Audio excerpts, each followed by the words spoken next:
Alrighty. G'day guys and welcome to episode 29 of the Bradley J. Driver Experience. Today's guest is so much different to our last 28 or so. She is a past athlete, which we'll talk a little bit about, now internationally signed model.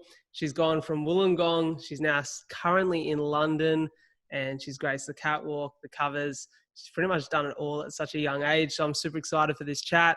Also a long-time friend, Kirra Jones. How you going? Hey, Brad, what's up? I'm good. I was just saying we're having a little pre-chat. We go back a while, so this is cool to sit here and do this. We were sort of talking the other night about how much you've done in the last few years and our school days, and life goes quick, doesn't it? It so does. It's crazy. Every time we speak, I just have like flashbacks to high school and PE Thursdays together with Mr. Johnson, and it just seems like a completely different lifetime.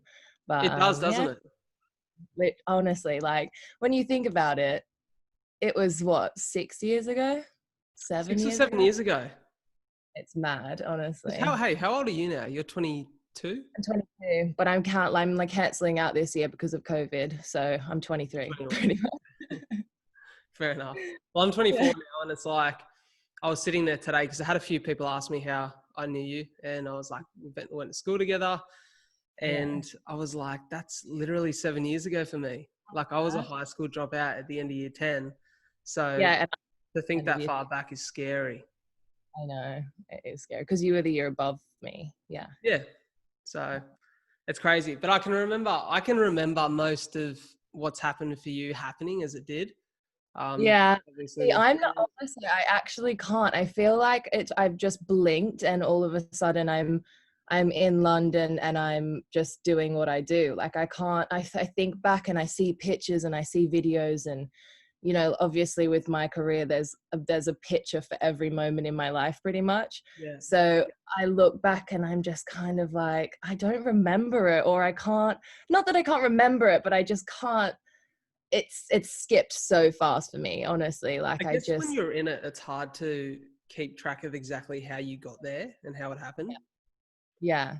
It's just because it's such a last minute job as well. And, you know, you'll get a call at 6 o'clock the night before you have something. It kind of just flies by, and before you know it, it's been 7 years or 5 years since I've been in London. And it's been a crazy journey, but you know, I'm still kicking on, still doing good.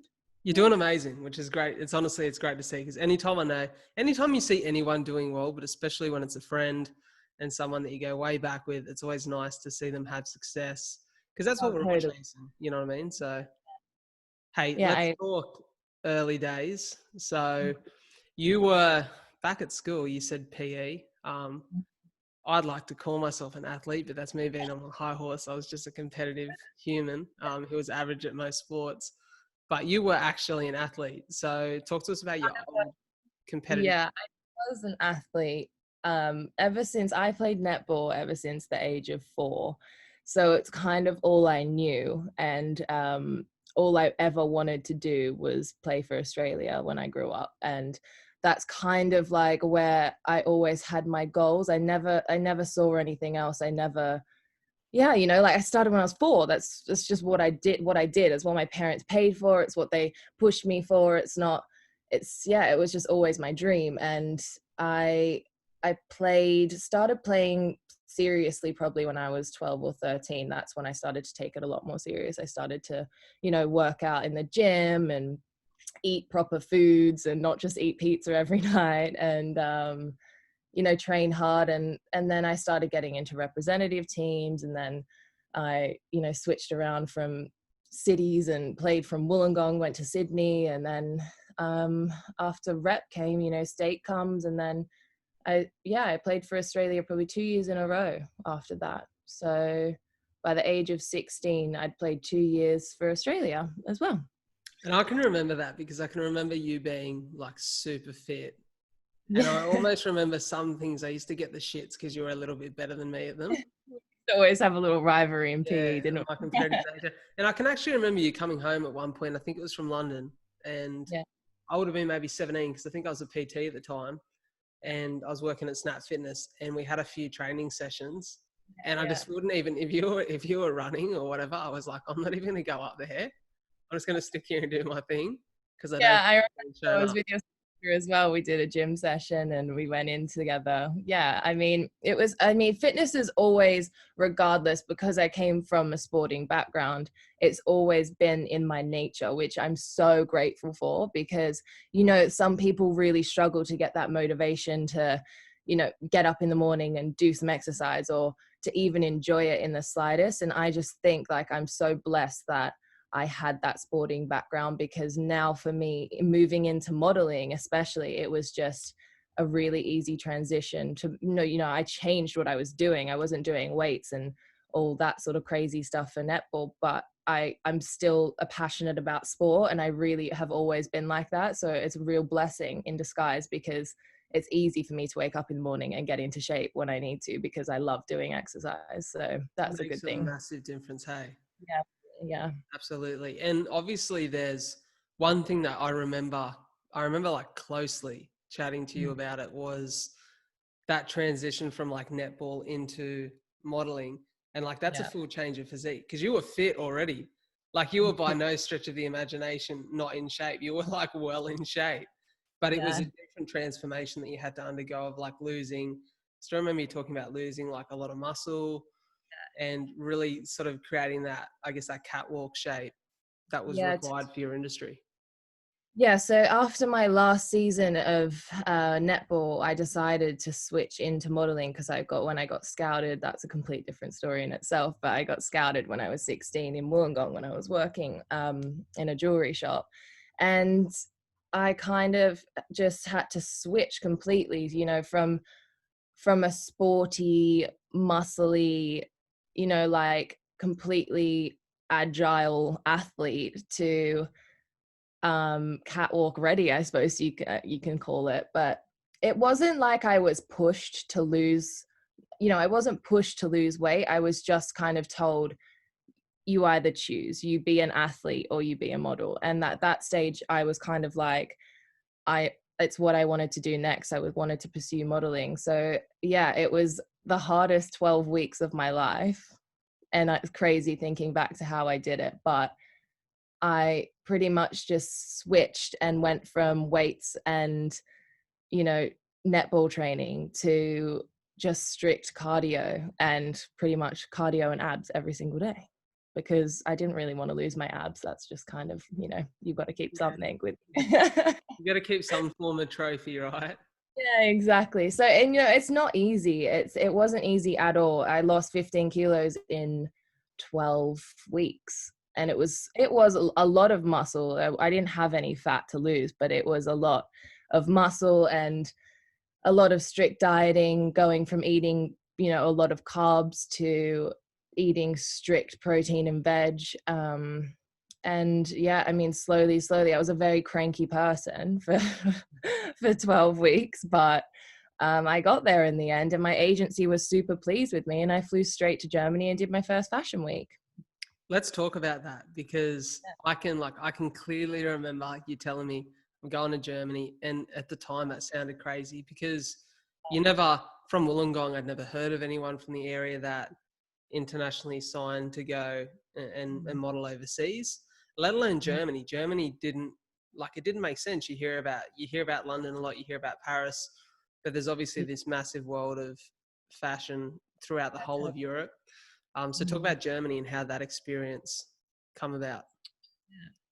So pretty much I got scouted by a lady in Wollongong, and her son actually had an agency in Germany. And I was like you, I'm like, first of all, I knew nothing about modeling to begin with.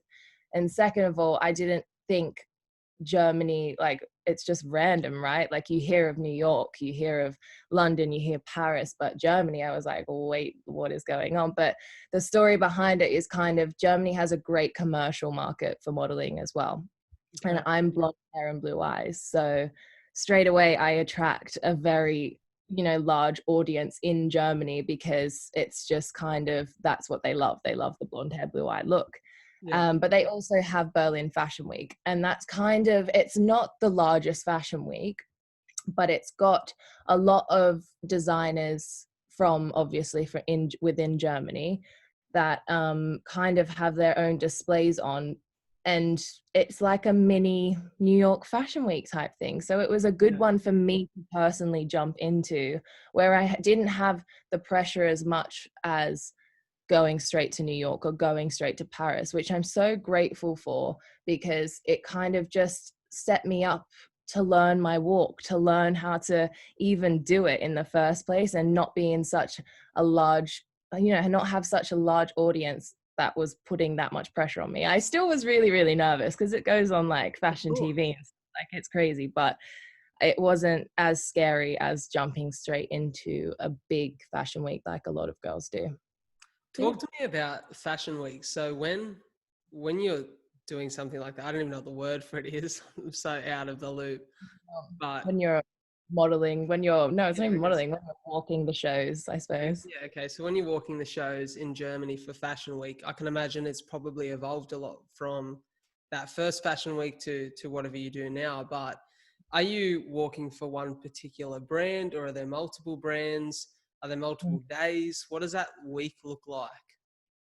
So it's pretty much not a week. This is what a lot of people get confused about. It's not just 1 week of walking shows and you're lucky and you get to walk all the fabulous shows and look stunning. It's a lot of hard work, and it's probably 2, maybe even, it can be 3 weeks, but 2 or 1 week, definitely it's a strong it literally it takes your mind to a different level of what you have to do. It's castings 24/7. Like sometimes you have them at like 2 a.m. in the morning, and you just run around to all different designers. You line up in lines that are 50 to over 100, sometimes even over 200-300 girls, where you're just waiting to walk into a room, do one walk and get told yes or no. And it's grueling, because I've walked in before and not even been able to have a walk, where they've just looked at me and said no, or can you do it again, but can you do this, or can you put this dress on, and then the dress doesn't fit, or the dress does fit but it just isn't right for you. Like, it's a very grueling industry, and especially Fashion Week, I think.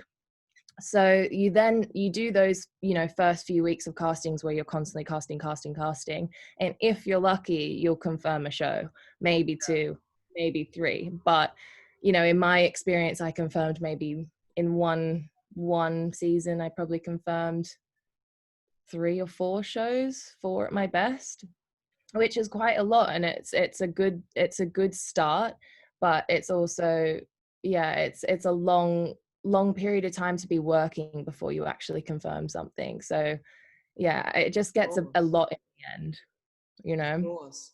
And and so how do you find, like, for you, how has it evolved? Does that process change as you've spent more time in the industry and you have more of a name now? Or is it still very much like going and doing those castings all the time and having to go through that process? It's very much the same. I don't think it really changes for a lot of girls. I think that if you are lucky and you become a bigger name, as in you become, the Candice Swanepoels and the Gigi Hadids of the industry, then maybe, you're not looking at lining up in those lines anymore, and you can get your black cars to the shows. But for a lot of us, and me included, it's not like that anymore. And for me personally, Fashion Week just wasn't for me. And it took me probably 4 seasons to realize that. I wasn't meant for the runway. I think it just got pushed on me because I was so young and oblivious to it all. But I'm more of a commercial model now, so I don't actually do Fashion Weeks anymore, which I'm much better off and happy for. I can So imagine. now, yeah, so now I just do a lot of commercial work. I pretty much do anything that comes my way, but I do a lot of hair and beauty jobs, mainly. A lot of just like face work, which is great. That's I'm great. happy with. You don't have to Yes, stress too much about like what you ate the night before. yeah, Like and I that think, would stress me out. yeah, 100%. That was like something that really ended up getting to me in the end, was just like, I come from this sporting background of knowing you know, how to be fit, but I never had to turn my life around in a way that I now have to eat minimal or cut my weight even to a ridiculous size to fit into a ridiculous size clothing, you know, to go and do Yeah. these fashion shows, which in my head I didn't really even care about. I didn't even really want to do. So I kind of made that switch quite early in my career where I was just like, I don't want to do it anymore. And I want to go base myself out of London. I don't want to travel around doing fashion shows, and I want to live a happy life and work jobs that I'm happy doing. You know, I just kind of became a bit more picky and choosy with it all, which, yeah, it just worked out for the better in the long run. It's nice hearing you say that though, because like I completely get that. You just want to enjoy what you're doing. And it's Yeah, so totally. easy to get caught Said up I in like, saw your Instagram this morning about just being happy and doing things that make you happy. And I couldn't agree more. And it took me such a long time. And because I was so young, I was also growing up and I was, you know, learning about myself and becoming a woman. And it wasn't healthy for me to stay doing fashion weeks and things where I wasn't happy doing them, you know. And it's what you said, like, do things that make you happy, and it wasn't making me happy, so I stopped, and now I'm a happy person. So yeah. that's great. I can imagine, and you said it just there, like you were so young. Like I So yeah. remember you going, and I remember thinking, like if I was thrown in your position, obviously I'm no catwalk model, but I mean like thrown on the other side of the world to Yeah. to basically be away from family, friends, and to have to figure all that out yourself at that age, because you were 16, 17 on the other Mhm. side of the world, like trying to figure out who you are, what you're doing in a new industry where there's literally, like you said, pressure and huge critique every day. How hard is it to be that age and be away from everyone trying to figure yourself out? I mean, it's so hard. And I was 15 when I did my first trip to Germany. My mum actually came with me. Um, and it's so hard, you know, like first of all, I was a very mature 16-year-old. um all through the beginning, you know, like in high school and stuff, I did see myself as a very mature child, I guess. As I was a child. But moving overseas, it kind of you know, it really shows just how young you are, because I thought I was just like this grown up girl that could handle it all, and then I blinked and I'm in Germany by myself in a model house, which wasn't actually a model house because I was the only one in it, paying ridiculous rent and not working and just sitting and being. And I remember I watched like the Sex and the City series from beginning to end, and the Gossip Girl series from beginning to end, and this series beginning to end, because I had nothing to do. Like there was I was in Hamburg, like there's not a lot of work there. So I just kind of I found myself you know, it was really hard. I got really down on myself. I missed my family a lot. I remember calling them, FaceTime my mom obviously every day, but I called back home when it was my pop's birthday, or it was, you know, my mom's birthday, or it was a celebration, and I just wasn't there. And I just cried and cried all the time because I'm just missing out on everything, you know. And at the same time, I'm growing up, but I'm growing up by myself. So Yeah. it's a really hard pill to swallow, because you don't have that support behind you. You obviously do, but it's not there with you. It's not there pushing you on. It's not, oh, I just want to have a cup of tea with my mum when I need it. It's like you're literally by yourself in a foreign country and you don't speak the language, which was the hardest thing for me. I went mute for about 6 months probably. I didn't speak. Like I was just in an apartment by myself doing Yeah. casting in there. It's not easy, you know? I was an hour flight away from home in Melbourne and I missed everyone. So I can't imagine being on the other side of the world and like in your position. So I guess Yeah. what then, because I remember you coming home just pre-London or just as you started to settle in London. I think you'd been there for maybe 6 months. Yeah. What made the decision, or what made you decide London was going to be home base? First of all, English. I don't speak any language but English. So straight away, that was the big sign for me. Just also, I signed with a really nice agency, Premier. It was like a home for me. I just, the first time I came here, I loved the environment. I loved the buzz of the city. And I kind of just decided, you know what, I worked amazing I stayed in a model house probably the first year. Yeah. I worked amazing. I earned the best money I ever earned in the first 3 months of just being in London. So I just thought, this is it, like this is where I need to be. Like, I'm doing this for a reason, and I'm doing this to make money, and I'm doing it here. So why not? And so after that, when I came home, that's when we caught up. I just decided, like, look, that's where I need to be. That's what I'm going to do. And then I came back, got my visa and everything, found a place, and I've been here ever since. It's like, I still remember seeing you I went to London, I think it was very late, Yeah. 2019, and Yeah. you were in Oxford Circus. Is it Oxford Circus? And I was in Nike, and we caught up out the front for like 10 minutes. Yeah. And I'm like, I've literally not seen you since. And I feel like life's been a blur. But what's been really nice to watch, I guess, from my outside looking into your life is, like, it looks like you're settled now. Like, you and your partner are settled. You got great friends, and like, you look like you've got your life just set up and like Totally. moving on, Yeah. which would make things so much easier. Yeah, 100%. Look, now it's not, I don't feel like I'm a model abroad chasing a dream. I feel like, I've got a nice job.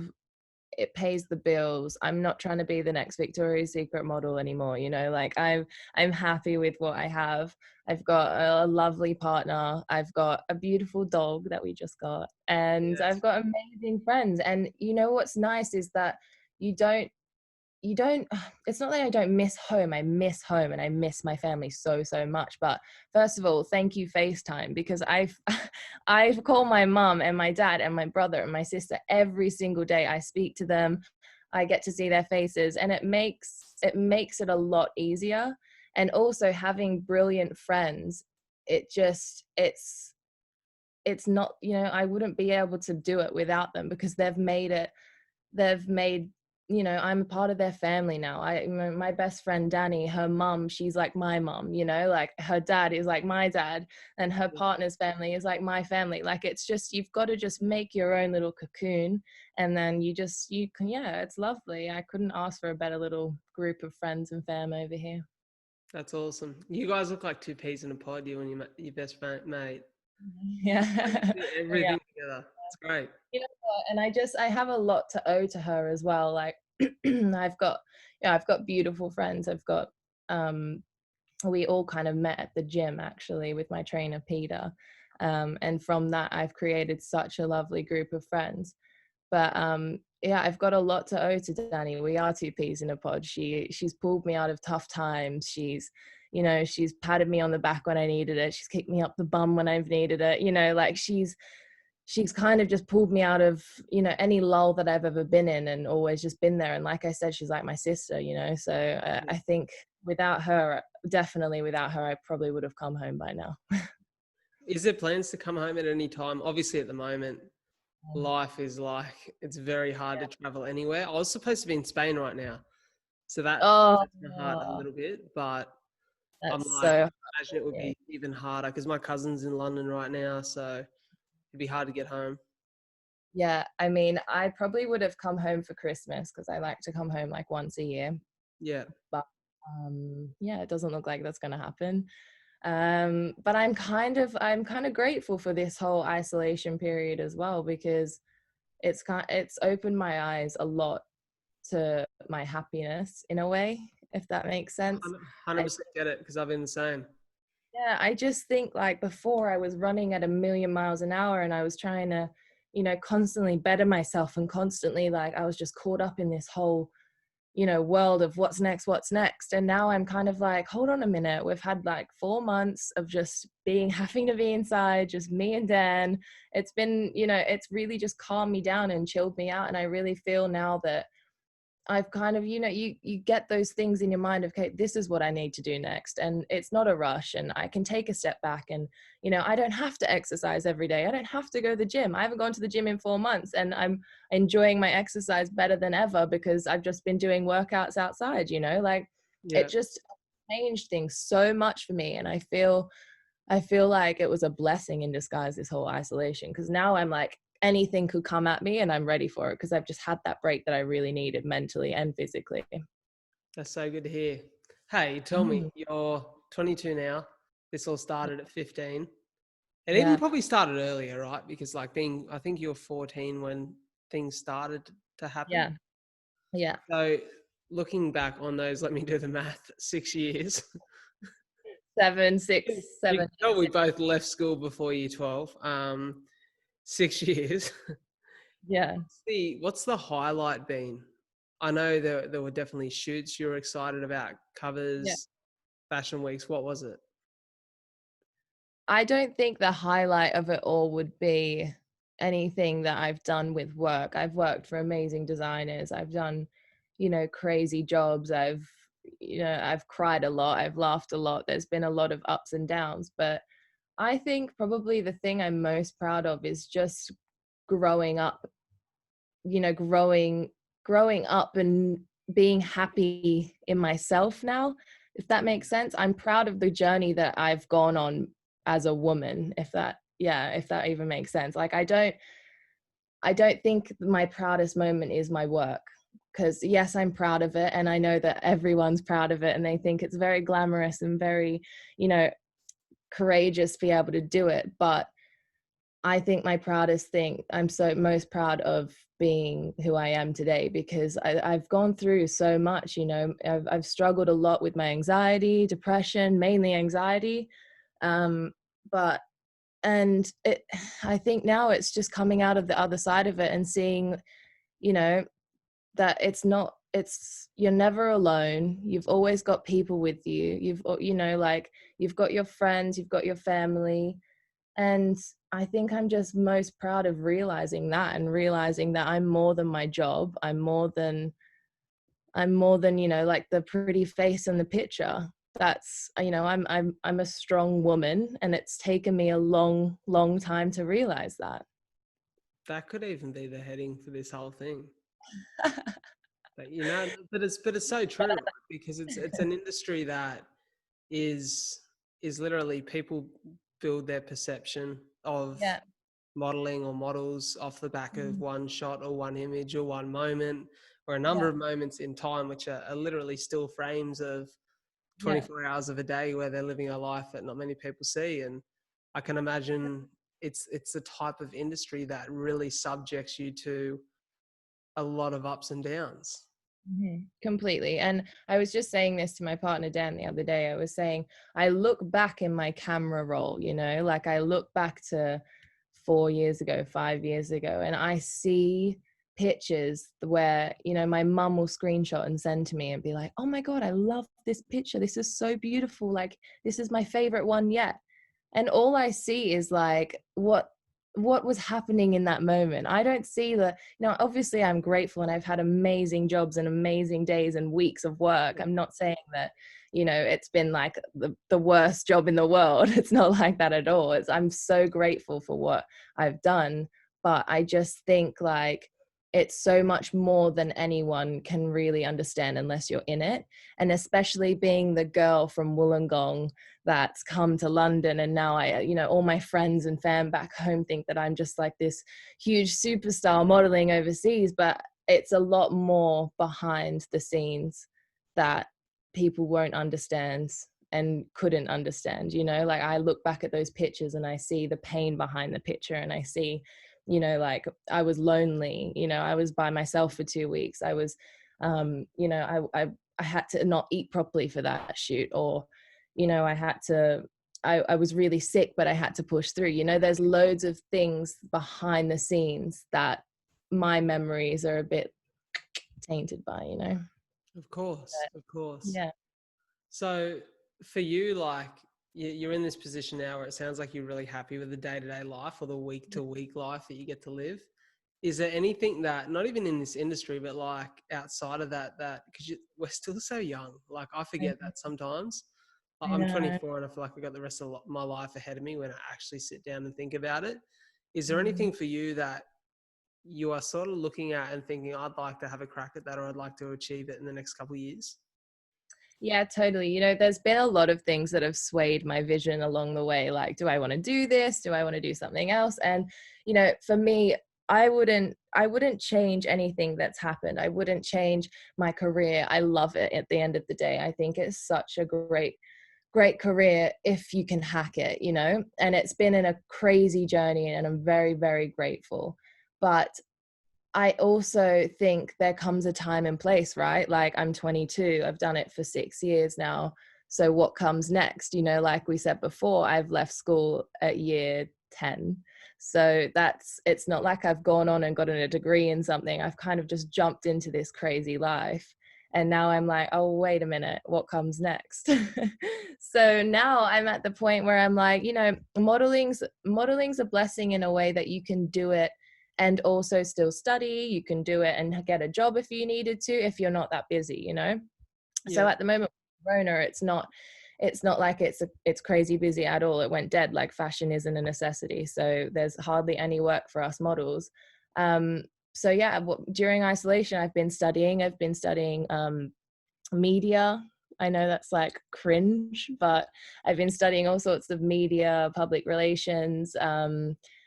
I did think about going back into PT, but then I kind of just thought, oh, it's a very saturated industry. But I do love my fitness, but I kind of love being trained more than I like training people. So that kind of got pushed out the window. And my secret love is interior design. I So was I've gonna say, because I'm kind of looking and I'm like, the cabinets in the back there. There's a bit of actually silence, that's really but bad. I like my washing right there. But so yeah, I've the always reason had I'm a looking at the wall behind me is because my place is a little bit messy at the moment. So I'm like, I yeah, get it. You got to yeah, work just the angles. yeah. I've always had a love for it. I've always been the kid that I'm not sure if you even saw my bedroom, whether you ever came over to my house, but I always had like the perfect little room with the color Mm. coordinated bits and like the wardrobe all neat and the jewelry drawer all set out perfect. Like I've always had that obsession with being like clean, tidy and like having like really cute decorated room. And Yeah. so I don't know. I think it's always stuck with me. And I think I got it from my pop. He actually is like a bit OCD as well. So Okay. um, yeah, that's what I kind of think. I think I'll get into that eventually, but like I said, I don't know. I'm just starting. I'm just going to start studying and, you know, moving into seeing what I want to do next really, but there's no rush. I'm doing all right with modeling for now. No, you definitely are. One thing I will say is potentially a consideration for you Mhm. is maybe like a little cooking business. Because I remember those banana breads you used to whip up, and I tell you what, I tell you Yeah, what. I'm actually an all right cook. I mean, my boyfriend thinks so anyway. He's very lucky. I cook every single night for him. So if he were here right now, he would give you the thumbs up as well. Um, yeah, I'm not bad. Get that from my nana and my mum.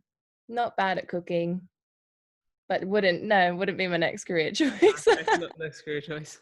Has Then on I just eat it all. yeah, true. And then the modeling, you may have some issues there because I know I would. I've got to be so Exactly. careful at the moment. Like it's so.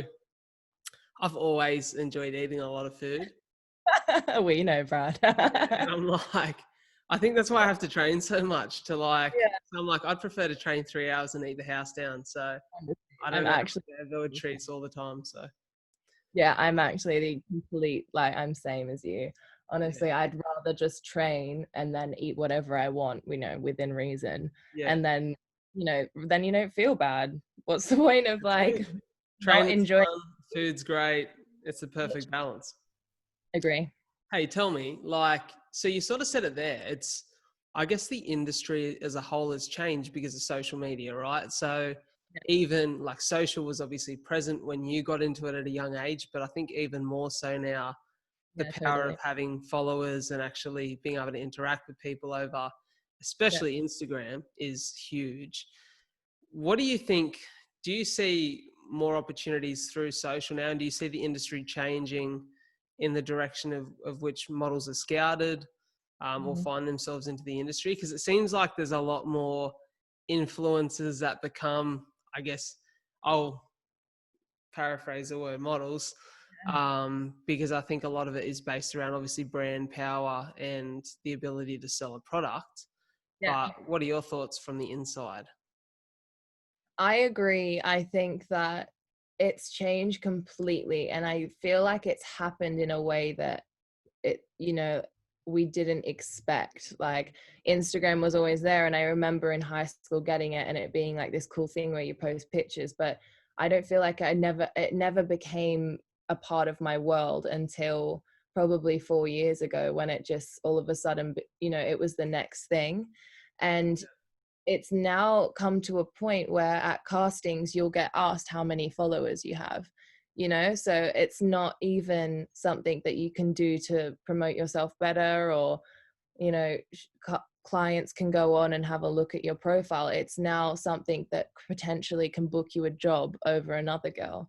So I think it's pretty crazy for me, especially because I've never been that big on Instagram. Like, I love Instagram, but I've never made an effort behind it, whereas I do now. So I never used to get outfits together and go and take some pictures for Instagram. It kind of just was like, put pictures on when you want. But now it's become a part of my life where if I want to book jobs over another girl, I have to make an effort on it. And it's making time for that as well as your everyday life. So I think not so much in the way of how girls are scouted has it changed. I think there's still a lot of personal scouting routes, like, for instance, walking along the street and girls get stopped, or like workers in shops, on trains, anything. Like, you can get scouted anyway. Yes, there is a lot of girls scouted online too, but I don't think that's changed that much. But yeah, the influencers that are basically taking over our jobs as models, because at the end of the day, if a client can book an influencer that has 100,000 followers, they're getting free promotion as well, so they don't have to then pay for social media promotion as much because they've already got 100,000 followers. Yeah, see, like when I was in Paris, I was walking along the street heaps and I just kept getting stopped, but it was to buy like little €1 Eiffel Towers, so I can't relate. But I'm like, I look at it, That is it definitely wasn't to be a model. Every time I was like that, someone goes, hey, and I'm like, oh, please ask. It's another Eiffel Tower. Okay, it looks like I'm going home. No, but I'm like, I see the way that it changes, and it literally changes every industry now. It's even the conversation you said before, personal training is a saturated market. It seems now that unless you have a real following, it's kind of hard to be a successful personal trainer, because a lot of it is sold online, and a lot of clients come from online programs to train in their own gyms. But it's interesting to see the way that it's changing the world. And I guess I asked the question because I noticed maybe like 2 or 3 months ago, your IG game just like went to another level. Like the Instagram video, like the IGTV videos. And is there a bit of a plan there? Because it's kind of got a fun, like for someone who's not like into, like I've got one moisturizer and I think I buy it from Woolies. And like salt water kind of keeps my skin half decent. I'm like, that's kind of my mix in case if anyone wanted to know. But tutorials help you yeah, out. exactly. It's just me swimming and putting on Woolies moisturizer. But I'm like, I look and it's like, it's actually fun to watch your stuff. Like it's easy to watch even as someone who's not interested in that, which I think is really important. Yeah. Because I can imagine there's a massive chunk of your followers that love that stuff, especially it still shocks me today how many women watch like makeup videos on YouTube and how crazy that is. I'm like, wow, okay. But honestly. like there's such an opportunity there. Yeah, I agree totally. And I think that's what I was just saying before. I never really noticed how much I needed it in my as a part of my everyday life until in the last year, really, because I've realized now that Instagram is a free promotion of yourself. So why not do it? And why not do it at your best, I think, over the last year, I've put a lot more effort into it. The last few months in isolation, I've had a lot more time on my hands. So definitely it's gotten a lot better since then. But I know I've started filming some IGTV videos with my bestie Danny, because we've both been isolating. We're both full-time models. We've both had a lot more time on our hands recently, and we just decided, why not? We put it out there. The worst that can happen is people don't like it, and people seem to be liking it. So it's quite fun to do, especially when you're doing it with your best friends. So we've got a couple of videos that we're going to keep posting, and I don't know, it's just a bit of fun for now. And hopefully, we've gotten some brands that are interested. We're working with a few brands coming up, and it's just a good way to get your name out there. And also then you're just a bit more established as well with, for instance, with a brand that we're about to work with, they can then use that content for their own brand and post it on their own Instagram. And then you're getting more views as well. People are then, who's that girl? And they click, and then you've then got another follower, So, I mean, how it works. It's the process of it all. So, Yeah, definitely. Have I you think played that's around just, with TikTok yet? sorry. Have you played around with TikTok yet? No, I've literally had 4 different clients that I work with ask me to get TikTok, and I downloaded it. I'm not good with this. Like, Brad, you had to teach me how to turn the microphone on this call right now. Like, I'm not good at all this tech savvy stuff. Yeah. I'm like, I can press yes or no on a phone, like I'm not good at it. So I think eventually I'll have to get onto the TikTok bandwagon. You're really good at it though. I love yours. Mine is me taking the piss out of myself, which is quite unfortunate if anyone ever wanted to take me serious again. I like your TikToks. They make me laugh. I wake up in the morning and I watch your TikToks and I'm like, oh my God, you're just the typical Aussie bloke just having a go. It's awesome. I love it. Yeah, I try to be anyways. So obviously you're in the middle of London. So I was saying before, my cousin's there at the moment. Her and her partner are paramedics. And I love hearing their little travel stories at the moment. Obviously that's all halted. Is there opportunity for you to do a bit of travel and sort of jet around between all those beautiful European countries, or is it kind of hard because you're waiting for the next job and booking and it can be inconsistent? It is hard. One of the things that I've struggled most with is not being in control of my life, because as a model you get told the night before, like I said before, you get told the night before what you're doing the next day. And that's been super hard for me because I've always been a control freak. I still am a control freak. So not knowing what I'm doing it's been really hard to catch on to. But now I think as you grow up and as you know you've been in the industry for a long time, you then have more of a say. So I've got, when I was younger, obviously whatever I got told I did, and I didn't question it. I didn't say how I felt. I just did it because that's what I thought I had to do. But now obviously I'm older, I know the industry, I know what I want to do and I know what I don't want to do. So I can turn things down a lot easier. Not that Okay. I turn down a lot of work. I love working. I love, my agency now. I'm with Nevs and they're a great agency, and they respect me a lot in the way that they were not going to get me jobs that I don't want, but or I'm not comfortable with. But now they, I kind of go with the flow, and if jobs come up, I do them. If I've got, and the beauty of it all is if you want to book a holiday, you can book out from work, so you can easily turn around and tell your agency, you know what, I'm going away for this week, I've got this holiday booked, and you can just block out the whole week. And then that way they're not going to call you and be like, you've got a job right now, because you've already booked out. That sounds So like a much healthier relationship with work than what it was in the beginning. totally, yeah. Which is so how, and like even for me, I really struggled with, like, I guess because I lost passion in the work that I was doing when I was selling houses, but I really struggled with like getting that late call for an appointment, and because I always felt obliged and Yeah. like I needed to be there and do it because it was the right thing to do. Like if it intruded on like a dinner or a gym session or something, it boils your blood, and it's hard to not have control of your life. And now that I have that back after 3 or 4 months, podcasting full time, which is amazing. It's the best lifestyle on the planet. Start a podcast, I swear. It's literally amazing. I think it'd be hard to lose that control again. Yeah, I agree. It's one of the hardest things that you'll have to do is in a job not having control over your decisions, or like what you have to do next. And like I said in the beginning, it wasn't easy because I felt obliged to do what I was told.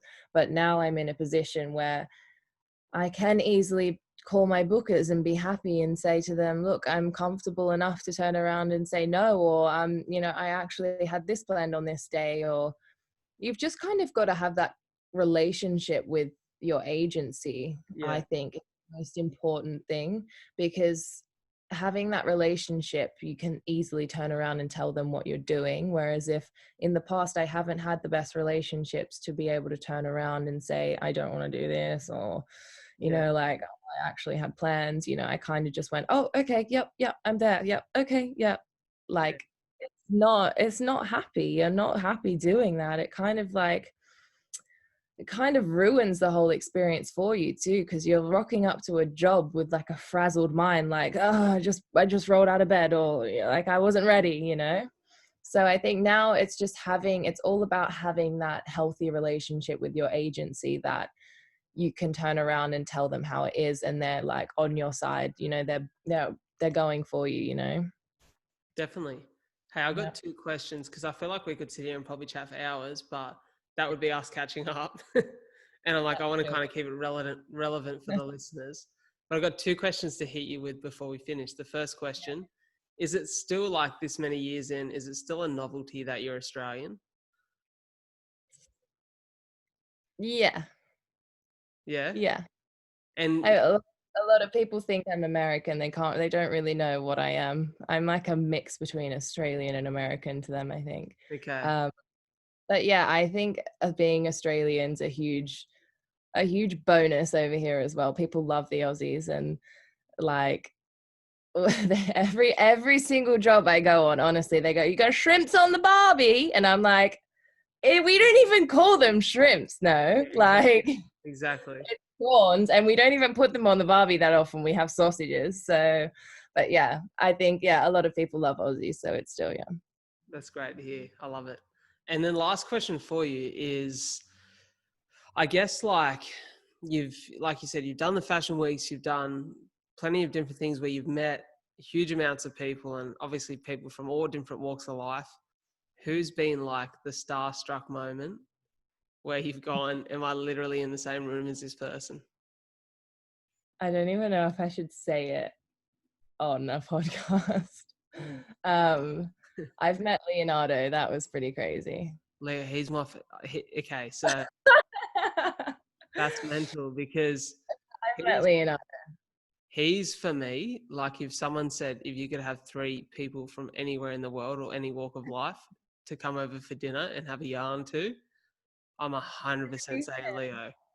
He's the best. Oh, I wish I had a better story. We didn't really get into deep chats, but I met him. He's cool.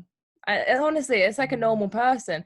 When I went to LA, I thought that I was so starstruck. I was like meeting all these famous people. I was like, oh my god, but they're normal people. Literally, they're the same as you. So disappointing.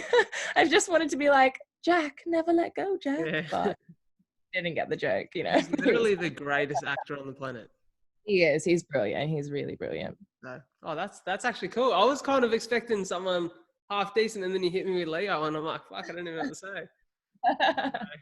There you go. Hey, but honestly, awesome to chat. Like, stick around for a little bit after I close off the episode so we can have a yarn. But it's been really nice to share your story, because I think a lot of people, I'd like to think that there's plenty of the experienced listeners from all over the planet.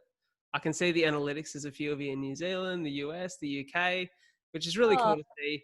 But there's still an amazing Australian audience, and a big bunch of those people are Wollongong or Gong folk that continue to support me and really show a lot of support and help me grow the podcast. And everyone's loving it. I've literally not had I can honestly say, and it's heartwarming, I've not had a single negative message about any Good. episode on the podcast or anything I'm doing with this platform, which is Yeah. an amazing feeling. And like, I continue to get positive messages of support from people that I've never met or never crossed paths with before. So thank you everyone for listening. I hope you enjoyed the Kirra Jones story. And Uh, where can everyone find you on socials if they want to follow along? my Instagram is Kirra Jones with 2 I's, 2 R's. And that's it. I'm just an Instagram girl. I don't really have anything else. So if you want to follow Amazing. me, follow me. And thank you so Everyone, much for having me on. I love your podcast. I am one of the original Wollongong lovers. So I'm with you still. you're too kind.